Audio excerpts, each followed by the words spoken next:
As the title would suggest, last September I went to Japan. And as I mentioned in my last video, there's so much I can and will talk about from that trip. I've decided that I'm going to break down the entire trip into separate videos dedicated to each day. That way I can really get into detail about what we did. Of course, first of all, it was our travel day. My friend and I flew from Pearson Airport in Toronto directly to Haneda Airport in Tokyo. Our tickets included one checked bag, one carry-on, and one personal item each. Knowing we'd be buying a ton of stuff, we tried to pack as light as possible on the way. I bought a stuffable duffel bag that folds up really small and didn't pack it at all. It was going to be my carry-on for the flight home, and I knew it would be filled with souvenirs. September in Japan is hot as heck, so I had about 3 pairs of shorts and 6 light t-shirts packed. On the plane, I wore a long-legged jumper with a pullover sweater, and those were the only warm clothes I needed for the trip. I wore 1 pair of very comfy runners and brought a pair of flip-flops for the hotels, and that was it for footwear. Our flight was 13 hours and 15 minutes, departing at 1:25 p.m. in Toronto and landing in Tokyo at 3:40 p.m. the next day with the time difference. We got to the airport at 10 a.m. and had checked our bags and gotten through customs by 10:30. After that, we explored the terminal, had some lunch, and waited to board our plane. We took off on time and they immediately got to work on passing around a meal. It was a little funny to be served dinner after having just eaten lunch, but I'd heard it was recommended to go with the flow that the airline is giving you because it's to help adjust you to the rhythms of where you're headed. I think we got to choose between chicken or beef.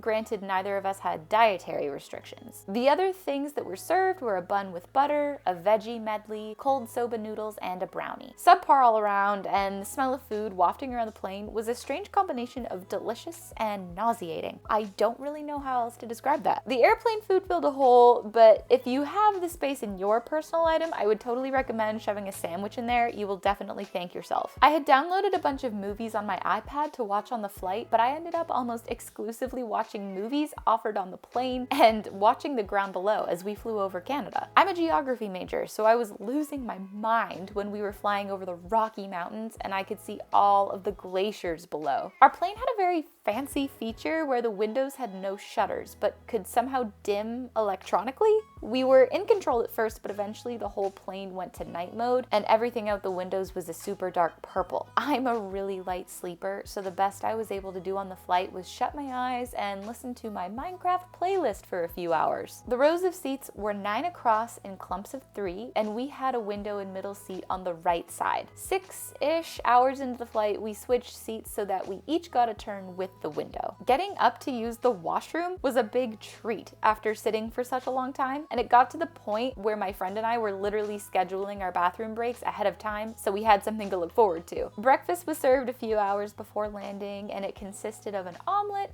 fruit, and another bun. My friend and I did sheet masks to freshen up a bit after breakfast, and we spent the last hour or so of the flight just watching the land of Japan roll out below us as we descended into Tokyo. Something really cool I saw from the sky was the rivers turned farmland. I would be fascinated to learn more about this technique of farming because it was completely foreign to me, but you could see the way that crops followed river patterns on the ground. When we landed at Haneda Airport, we walked into a really big, really white room to claim our luggage. We had also already filled out a customs form online that gave us a QR code to scan, so we didn't have to do paperwork upon arrival. Everything was really efficient, and I admired that. The very last thing we both had to do was walk through a gate that recognized our faces when we looked into a camera, and that's when the gate would open to officially let us into the country. It was freaky, but cool. There were 3 important things we had to do after getting through customs. Pick up our pre-ordered pocket Wi-Fi, our pre-purchased JR Rail passes, which at the time were still a good deal, and obtain Suica cards to ride the train. All 3 tasks went off without a hitch, but we had to keep running back to the information booth to ask them where to find each place. With our internet connection established, we navigated our way onto the train platform 1 level up and followed Google Maps to our hotel in Roppongi. It was 5:40 by the time we got on the train, so everything we had to do in the airport after we landed took us about 2 hours. It was at this point that my friend and I were thoroughly baffled at the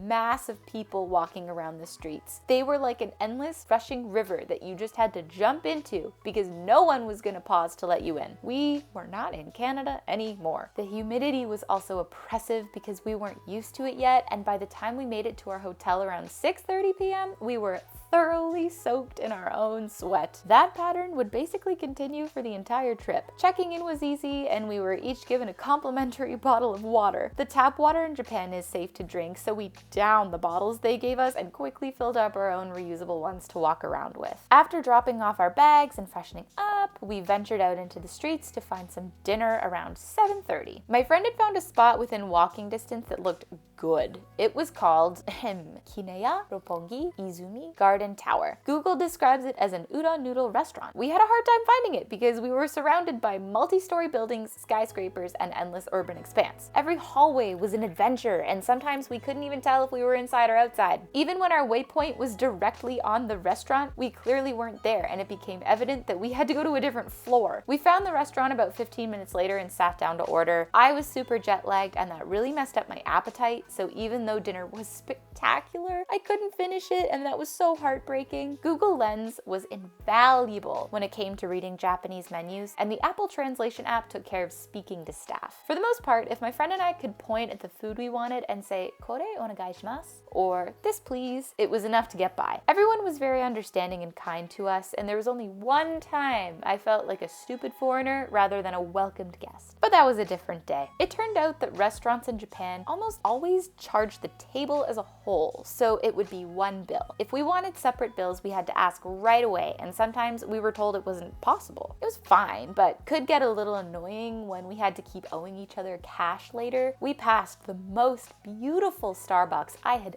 ever seen until I saw Starbucks Reserve 2 days later, that is. Hint, hint, nudge, nudge. I was so excited to go back and check it out in the future, but we passed on that adventure for the night in favor of sleep. My first sleep was horrible, even though the hotel bed was extremely comfortable. I did the best I could to catch some shut-eye, but I truly got next to none. Jet lag mixed with the excitement and nerves of making our own way in Japan for the next 2 weeks was a potent combo for me that night. My friend would admit to you that I did almost 100% of the navigating for our trip, so I felt this extra pressure of wanting to make sure we were able to make it to everything on time and not get lost. Everything worked out in the end, but I was worried about it that night. With our first full day coming up, I needed all the rest I could get, and with that, you've now heard about our travel day to Japan. Stay tuned for day 1 and have a good one.